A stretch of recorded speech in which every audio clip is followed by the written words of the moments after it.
Olá, bom dia, a paz do Senhor, tudo bom? Mais um dia aqui nesse monte, eu fazendo meu devocional, e vai ser publicado nesse canal de bênção, Palavra Ouvida, Evangelho Sem Fantasia, e a gente ali vai estar, publicando esse vídeo. Deus abençoe a minha, a nossa, a sua vida. Veja bem, hoje eu estava meditando umas anotações minhas que eu fiz, que eu sempre faço. Quando eu estou meditando na palavra, eu dou uma rabiscada na minha Bíblia, escrevo ali. Eu estava meditando sobre a vida de Jó. E estava meditando na capacidade que Deus dá ao ser humano, que vive segundo a sua palavra, de suportar, de ter resiliência, de ser resiliente, de suportar a luta, de ter altruísmo, muitas vezes de ter um amor a Deus incondicional. A história de Jó é super conhecida, é uma das histórias, um dos personagens mais pregados e cantados. É muito difícil alguém não conhecer e não ouvir esse termo, a paciência de Jó. É muito comum ouvir isso, a paciência de Jó. Ou para alguns, o sofrimento e a paciência de Jó. Eu diria a resiliência de Jó. Resiliência nada mais é do que o poder da pele de se esticar e voltar ao normal. E isso é fato na vida da mulher quando engravida. Ela carrega uma criança, a barriga cresce, 9 meses, a pele estica, não se rompe, ela não estoura e volta ao normal depois que o neném nasce. Engraçado que, por uma jesuicidência, dentro das metáforas, das simbologias, dentro das alegorias bíblicas, dentro do simbolismo, das tipologias bíblicas, a gravidez ela é associada simbolicamente a um período de dor, a um período, também literalmente, a um período de sofrimento, a um período de desconforto, mas tão logo, diz a Bíblia, a mamãe sofredora desses 9 meses pega o seu filhinho no colo e pela primeira vez o neném acha peitos da mãe e ali encosta ou dá sua primeira mamada. Tudo passa, valeu a pena.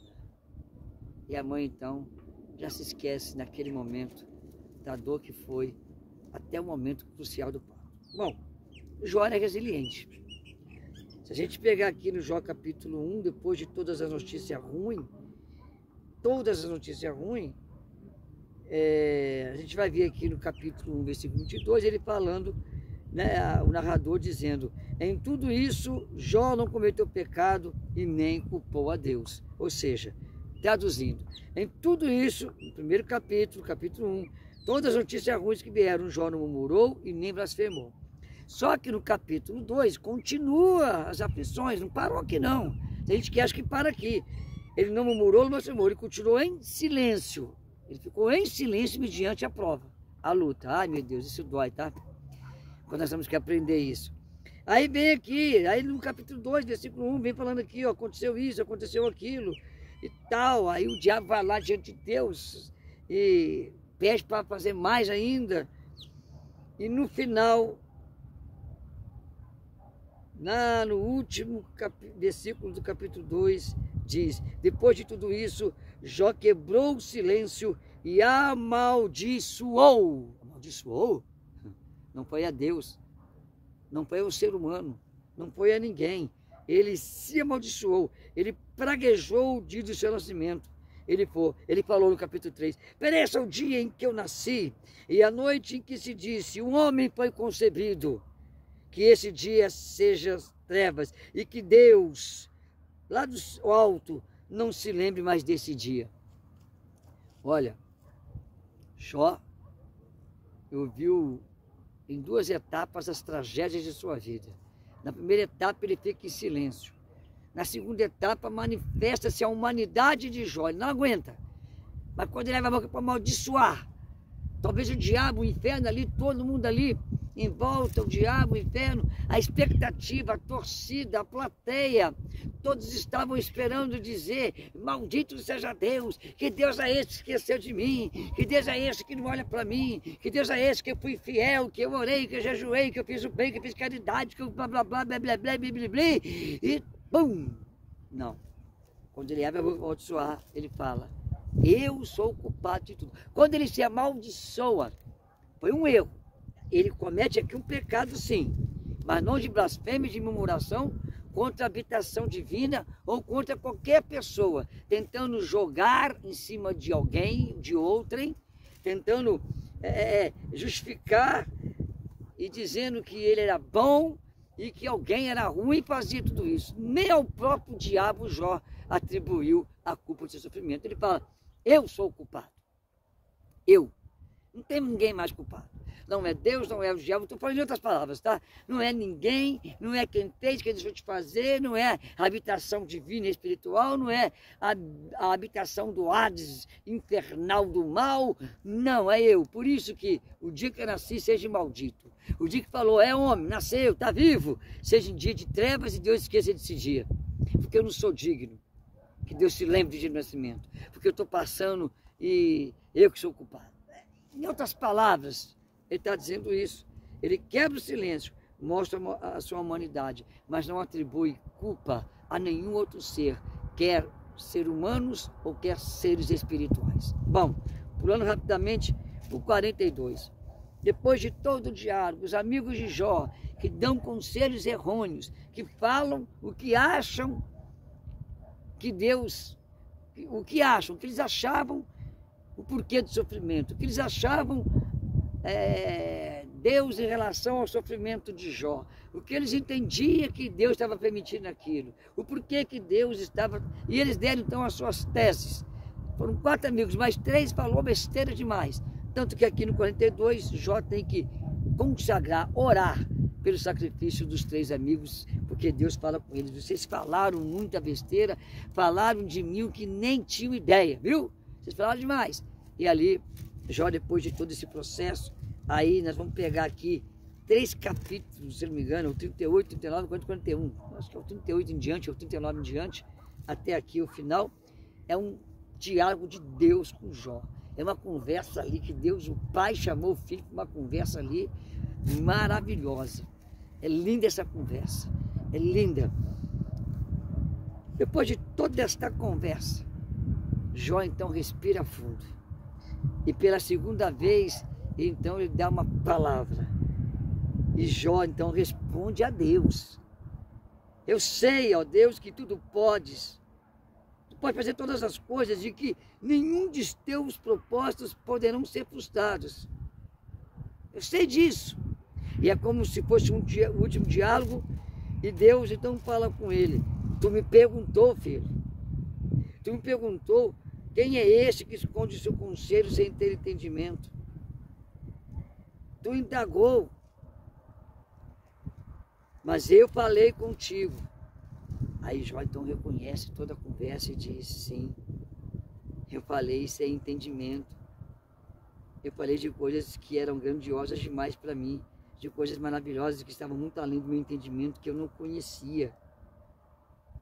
Eu falei de coisas que eu não entendia. Eu achei que te conhecia, mas eu entendi que com os ouvidos eu ouvia falar de ti. E eu falava, eu repassava do que eu ouvia. Eu não falava e repassava do que eu via. Mas agora os meus olhos estão te vendo. Agora sim, eu te conheço. E entendo que eu falava do que eu ouvia, mas não falava do que eu entendia. E aí ele fala, portanto, eu me abomino e me arrependo no pó e na cinza. Aqui me dá a chave da vitória. A chave da vitória de qualquer ser humano está na aceitação, no reconhecimento e na humildade. Isso, na aceitação daquilo que é permissão divina, naquilo também que é vontade divina, no reconhecimento de como que a gente não sabe nada, por mais que a gente ache que conheça, a gente não conhece a Deus. E o único meio que Deus tem de nos aquebrantar, de nos sensibilizar, de nos dar uma visão ampla, uma sensibilidade auditiva e espiritual sobrenatural, para discernirmos o que é esse Deus maravilhoso, grandão, poderoso, está na permissão de situações através de lutas, de lidas e de labutas e de situações difíceis, que aí a gente começa a ter um senso de orar, começamos a ter um senso poético de clamor, começamos a ter um senso romântico de levar palavras a Deus, a gente começa a compreender o processo do aquebrantamento, o processo de estar no Vale do Oleiro, o processo de ser uma ferramenta fabricada e manuseada pelo próprio Deus, é um processo que nos aperfeiçoa e nos torna íntimos. Então somos mais do que filhos, mais do que servos, nos tornamos amigos do Pai. Boa coisa é termos um Pai que nós somos amigos e filho, e servimos ao Pai com amor e com alegria. E o nosso amigo Jó, glória a Deus, oh Deus Santo, nosso amigo Jó aprendeu, e esse personagem foi colocado aqui por esse narrador inspirado pelo Espírito Santo para que nos ensinasse a verdadeira chave da vitória. Porque muitas vezes, na abastança, muitas vezes, aleluias, nos momentos difíceis, nos momentos tristes, nos momentos angustiosos, a gente busca a Deus. Mas quando a gente está naquele momento de alegria, de paz e tudo bem, ganhando dinheiro, muito que a gente faz, aquele que é um cristão, é lá dizimar, é ofertar, é abençoar a vida de alguém, mas ele vive mais para a sua vida e seu deleite, vive mais para as suas causas do que para as causas e deleite do Senhor. A Bíblia diz, deleita-te no Senhor, agrada-te de Deus, então Ele vai satisfazer o desejo do seu coração. Quando a sua vida é para agradar e deleitar-se. Deleitar-se em algo, em alguém, é ter prazer imenso naquilo. E a gente tem essa tendência, essa falha de o nosso deleite da nossa prosperidade, o deleite da riqueza, o deleite das posses, dos bens, do poder material, serem para nós, para nossas famílias, para nossas viagens, para nossos prazeres. Mas quando estamos na luta, o nosso deleite passa a ser no Senhor, porque o desespero de ouvir uma resposta, uma clareza, por que eu estou sofrendo? Então a gente vai se deleitar em Deus para ter essa resposta. E aí eu vejo um Jó que não murmurou, não falou contra Deus. Ele errou sim, quando ele amaldiçoou o dia dele, mas ele não podia ser perfeito. Perfeito é só Jesus. Dos nascidos de mulheres, ninguém é tão perfeito como Jesus Cristo. 100%. Mas depois de Cristo, João Batista é considerado por Deus o melhor entre os nascidos de mulheres. Não o perfeito, o melhor, o perfeito é Jesus. O que quer dizer? Homens que nasceram de forma natural, através do relacionamento homem e mulher, e nasceram disso, partindo desse ponto, desses nascidos assim, o mais perfeito, o melhorzinho, que chegou mais perto de Cristo foi João Batista, mas o perfeito é Jesus. Então, essa palavra hoje Deus falou comigo, a chave da vitória está nisso, está em aceitar. A aceitação da vida é muito importante para que a gente possa crescer. A aceitação é muito importante para que a gente possa ter um ângulo positivo de visão a respeito de nossas dores, de nossos sofrimentos, de nossas fraquezas e limitações. Através da aceitação a gente começa a ter um ângulo de visão realmente agradável para Deus. Através dessa aceitação, a gente começa então a ter uma consciência de lutar, de reverter aquela história, sabendo a nossa posição. O reconhecimento, quando João fala, eu te ouvi, eu via falar, e eu falava do que eu ouvia, eu não falava do que eu conhecia, mas agora que meus olhos te veem, aí estava já declarando, agora meus olhos estão te vendo, agora eu sei, de verdade, eu não falo mais, não vou falar mais do que eu ouvi, vou falar do que eu sinto. A experiência que você tem é ver Deus. A vida de consagração, de intimidade, de congregar, a vida de orar, de jejuar, de ler Bíblia, de estar aqui no monte. Esta vida é a vida que te faz ter reconhecimento, que te faz ver Deus. Mas ninguém vem aqui todo dia porque tem 2 milhões na conta. Ninguém vem aqui todo dia porque viaja de avião 2 vezes por semana, mas todo dia vai no monte, todo dia vai orar, vai buscar, todo dia vai lá chorar, porque ele está bem. No mundo que ele vai fazer, se ele for um cristão rico, é ser caridoso, generoso financeiramente. Mas isso não é tudo, não. Dar dinheiro para a igreja, para a obra da dízimo, não salva. O salvo, ele é generoso, mas dar dinheiro não salva. Então, ele está reconhecendo que ele não entendia nada do Pai. Ele aceitou a situação. Ele reconheceu. E ele tem uma humildade muito grande, porque ele fala: eu me abomino no pó e na cinza. Vai no capítulo 1, versículo 1 de Jó. Viste meu servo Jó? Íntegro, temente, reto, se desvia do mal. É Deus falando. E o próprio diabo foi obrigado a reconhecer que Jó era o que Deus falava. Aí eu vejo Deus elogiando o homem, eu vejo o diabo concordando com o elogio de Deus, mas eu vejo esse homem no fim falando como se nunca conheceu Deus, como se fosse o pior dos pecadores. Parece até que ele está contradizendo Deus, que elogiou com tanta veemência ao ponto do diabo ter que concordar. Mas aí Jó apresenta uma humildade sobrenatural, uma humildade linda. Ele entendeu que a questão com Deus não é o nível de religiosidade, de práticas, de ritualismo religioso que eu tenho, mas ele entendeu que as coisas com Deus era espiritualizar. Jó até orava, consagrava para os filhos que ele perdeu, consagrava a vida dele pelas pessoas que ele amava, mas Jó não tinha um conhecimento de ver, ele não tinha algo grande. Jó ele tinha um certo temor que fazia ele ter uma prática, um ritual de consagrar pelas pessoas que ele amava, porque ele tinha medo de perder as pessoas que ele amava, ele tinha medo de perder os filhos, ele tinha medo de perder a esposa. Sim, ele tinha um receio de perder a sua riqueza. Ele consagrava pelos servos, ele consagrava pelos empregados, ele consagrava pelos escravos, ele consagrava pela família.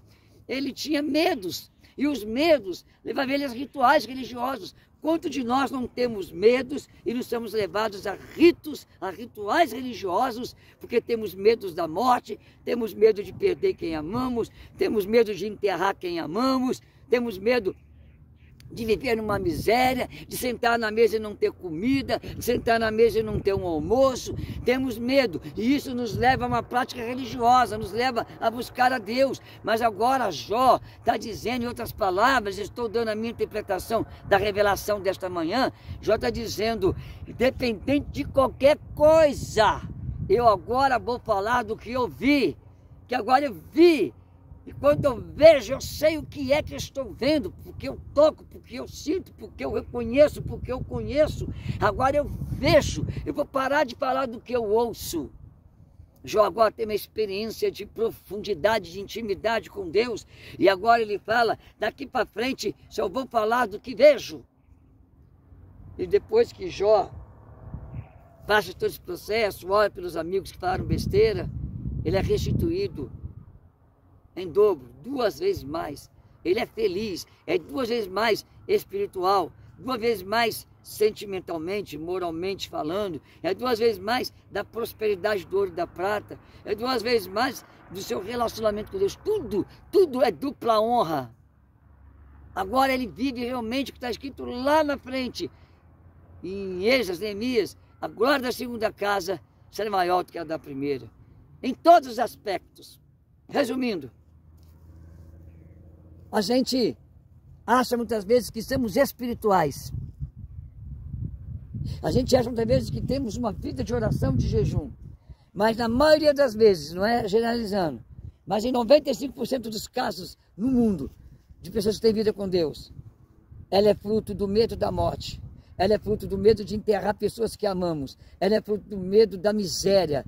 Ela é fruto do medo da mendigância. Ela é fruto do medo da doença. Fruto de medos e não é fruto de uma confiança incondicional a Deus, e não é fruto de uma confiança que, se Deus fizer, Ele é Deus, se não fizer, Ele é Deus. Não é fruto do que Paulo dizia: estou acostumado a ser cristão em todas as situações, estou acostumado a ser cristão na miséria, na fome, na violência, no espancamento, na agressão, na vergonha, na humilhação, na derrota, e também ser cristão na honra de Deus, ser usado no poder, na glória, na cura, na libertação. Sei ser cristão na abastança, comendo bem, morando bem, porque para mim eu tenho o que mais preciso de tudo, é que para mim o viver é Cristo e morrer é lucro.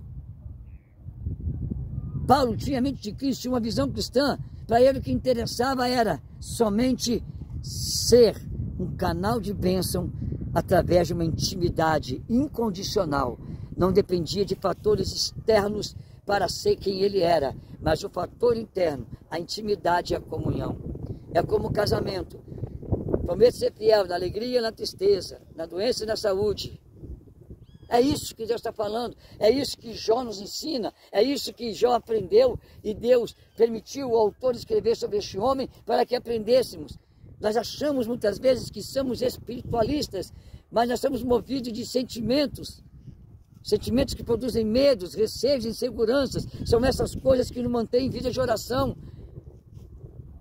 A vida de oração agradável, que você vê Deus, que você tem uma íntima coisa com Deus, ela independe de qualquer tipo de fator externo, seja ele moral, seja ele social, seja ele político, seja qualquer questão externa, ela não interfere no que você é, na sua comunhão, no seu devocional diário com Deus.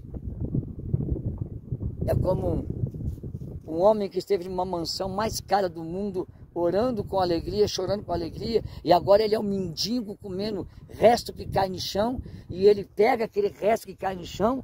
Outrora comia caviar, comia não sei o quê, e agora ele pega um pão pisado por uma pessoa para morrer de fome. Graças te dou por esse pão sujo, cheio de bactéria e pisado por homens, e comer. Parece ridículo, parece coisa de doido, mas é isso que Deus está falando. Eu vou parar porque o tempo está avançando, e as pessoas não gostam de dar muito tempo para as coisas de Deus, a não ser que a dor está grande, a não ser que a aflição está tremenda. Ela escuta até 3 horas de palavra de Deus, em nome de prosperar, em nome de crescer, em nome de... É um devocional, talvez você não vai gostar muito. Talvez tenha devocionais de famosos que vai dizer que tudo vai dar certo, você vai vencer. E Deus não deixa ninguém mendigar o pão, e Deus não deixa ninguém não sei o quê, porque tudo é bom. Não. A Bíblia, ela é sincera.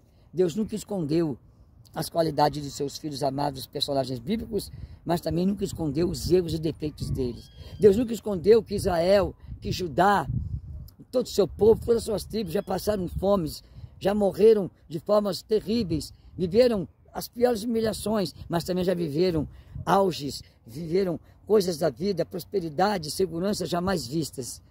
Deus, ele é sincero. Deus, ele mostra que nós podemos viver o bem e viver o mal. Tudo é questão de nossas escolhas, de como nós vemos Deus, de como nós vemos, não ouvimos. Ouvir falar, o mundo inteiro fala de Deus. Agora, ver é uma clareza de entender que Deus é um pai que quer estar presente na intimidade dos filhos e quer viver todos os momentos da vida de um filho, não importa qual, porque ele pode intervir, ajudar e mudar tudo em nossa vida.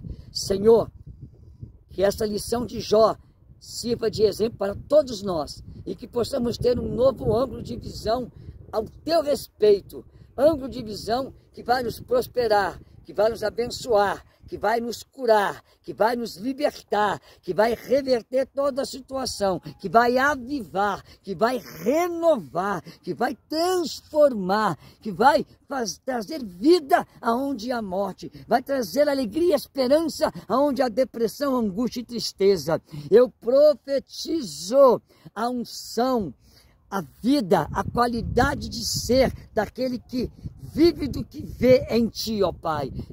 Sim, porque aquele que vive do que vê em ti, ele vê intimidade, ele te conhece, ele se aproxima, se deleita em ti e o Senhor satisfaz todos os desejos do seu coração. Em nome de Jesus, receba essa bênção, essa vitória, essa profecia, esse livramento. Recebe em nome de Jesus. Amém. Eita, Deus grandão.